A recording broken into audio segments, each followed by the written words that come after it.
Hello everybody, this is Eddie Koo, and welcome back to my aviation channel. 2020 was terrible, but at least we get to sneak in some flying over the Christmas period. In this video, we review a Qantas domestic 737 business class flight between Sydney and Darwin. Due to current interstate border closures, Sydney Terminal 3, or the Qantas domestic terminal, is eerily quiet. Everywhere in the terminal, we're reminded there's a pandemic going on, and we need to socially distance, wear a mask, use hand sanitizer frequently, and use the QR code sign-ins to help contact tracers. The check-in experience today goes very smoothly. While we could have used the staffed business class counters, we used the self-service kiosk instead to print out our boarding passes and our baggage tags. The kiosk and bag drop stations are very easy to use, and during the pandemic, probably a touch safer as there's no need to interact with staff. We can avoid being part of a queue. Of note, business class guests can check in 2 bags weighing up to 32 kilograms apiece and bring 1 carry-on item on board. After dropping off our bags, we normally zip through airport security using a premium lane. However, that's no longer available during COVID times and we need to join a queue. Once in the secured part of the terminal, we spent some time in the Qantas lounge.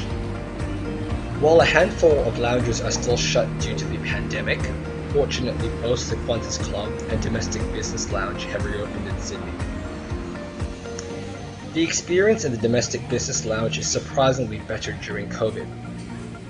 The lounge has fewer people visiting it these days, so we have the best pick of seats. We choose a table by the window to soak in the lovely views of the Qantas planes outside. Without all the usual hustle and bustle, the lounge feels very spacious and private. The service from the lounge staff is also very personalized and attentive. It feels like we are in a first-class lounge. The Domestic Business Lounge follows a COVID-safe plan, with tables and seats all spaced apart. There are signs everywhere to constantly remind us to socially distance, and there's also plenty of stations to hand sanitize. The lounge showers are gone, for obvious reason, as is the self-service buffet. There's also no more self-service coffee machines, no more sandwich press, and no more pancake machines. Instead, when you head to the snacking station, the helpful staff behind the counter safely serve you your meal. This morning prior to our flight, the usual hot breakfast items are available, in addition to a range of pastries, yogurt, fruit salad, and a chia almond milk pudding. Barista-made coffee is also still available in the lounge.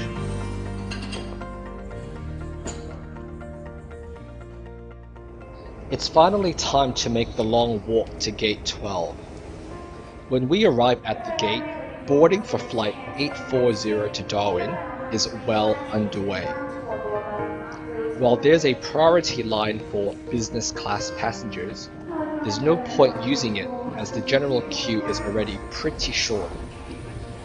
After our boarding passes are scanned, we join another short queue on the airbridge as we board the aircraft via door 1 left. On the 4 hours flight to the Northern Territory's capital, we're seated in 3A and 3C.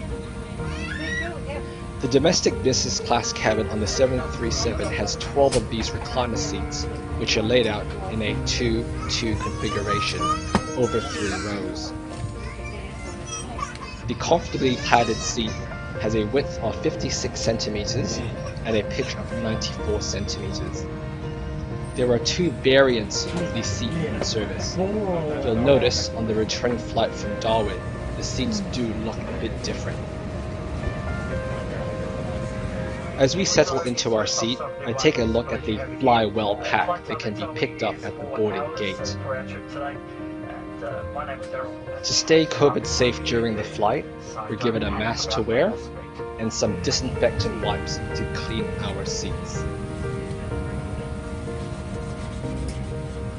Depending on the state you're flying out of, it may be mandatory to wear a mask before and after the flight, and not just on the aeroplane. There's no glass of fruit juice or water prior to pushback. These days, we're given a bottle of water instead. QF840 pushes back from the gate at 8:35 AM, right on schedule, and begins its taxi to the southern end of Sydney Airport's longest runway. During the long taxi to the runway, I take a look around the not-so-full aircraft cabin. Half the business class seats are filled, whereas in economy it's probably only 3/4 full. The 737 finally lines up onto runway 34 left and promptly begins its takeoff roll.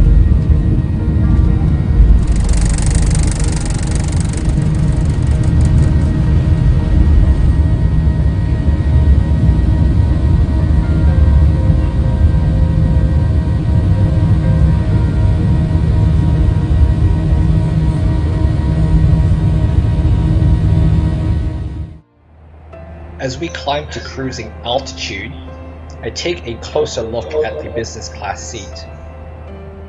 The seat backs on today's flight do not have an inbuilt entertainment screen. Instead, we find these straps where we can hook a tablet device onto and view content on. During COVID, the seat back pocket no longer has an in-flight magazine. All that remains is the air safety card and an air sickness bag.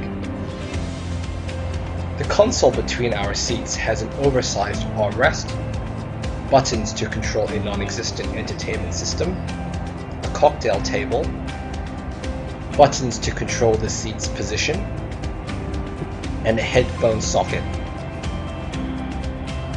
Down below, there's a couple of USB ports, and further down below, there's a couple of AC power sockets. Up above, there are reading lights, air vents, and an attendant call button. In terms of the best business class seat, I find row 2 to be the sweet spot. In row 1, the bulkhead wall limits my legroom space, and I need to store carry-on items in the overhead bin. In row 3, we get served our food and drinks last. And economy guests tend to use our overhead compartment bin. There's also no longer a curtain between business and economy class, so row 3 is not as private as it used to be. A short while into our journey, a flight attendant emerges from the business class galley with a meal trolley and goes row by row, serving passengers their in-flight breakfast. Qantas domestic business class meals are served on a single tray, and there's generally 2 options to choose from. I choose the cold breakfast option, which is simply a bowl of muesli. On the side, there's a tasty custard tart, an apple, and a mixed berry yogurt. I regret not choosing the hot breakfast option, which my wife cleverly orders instead. It's a delicious egg frittata that comes with mushrooms, potatoes, and a tomato chutney on the side. For drinks, we're offered bottled water and a cup of tea or coffee. We also sneak in a mimosa as well. Qantas now uses tableware by David Kayon, which I find an improvement to the ones designed by Mark Newson.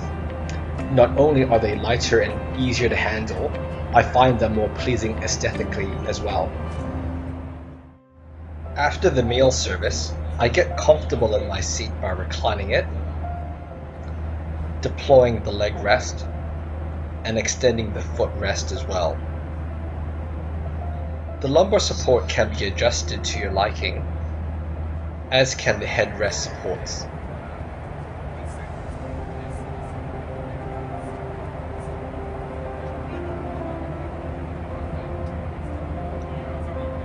terms of in-flight entertainment, the aircraft has a number of drop-down TVs that play several shows throughout the flight. However, due to COVID, you need to bring your own headsets as Qantas no longer supplies them. There's also a wireless Q streaming network where entertainment content can be accessed on your own personal device. However, thanks to COVID again, this is unavailable on this flight as Qantas has not renewed the subscription for this content. Thankfully, the in-flight Wi-Fi network is functional on this flight. It's free and high speed such that we're able to browse the internet and view videos without any noticeable lag. The business class cabin has a dedicated washroom at the front of the aircraft, but I noticed it's often occupied by passengers that casually stroll up from row 4 and beyond. I'm starting to think the 2 toilets at the back isn't enough for the 162 economy class passengers. There's nothing really special about this toilet apart from being the exclusive loo for business class guests.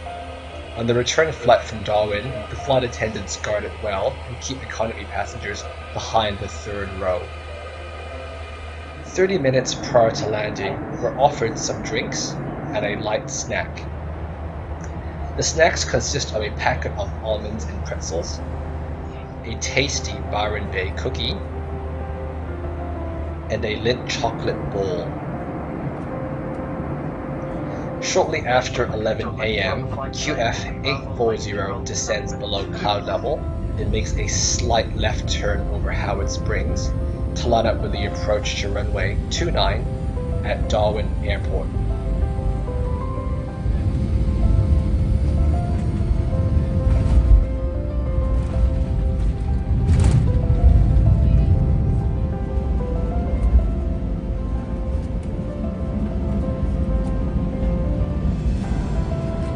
Please enjoy your stay here in Darwin, the holiday season.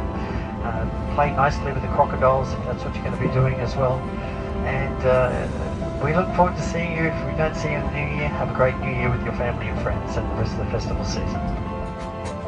Because we're one of the first people off the plane, we avoid the long queues at the NT COVID border checkpoint, and we're soon picking up our priority tag luggage at the carousel, then on our way to begin our well-deserved vacation. Thanks for watching. If you like my videos, please check these other reviews out and don't forget to subscribe. Thank you.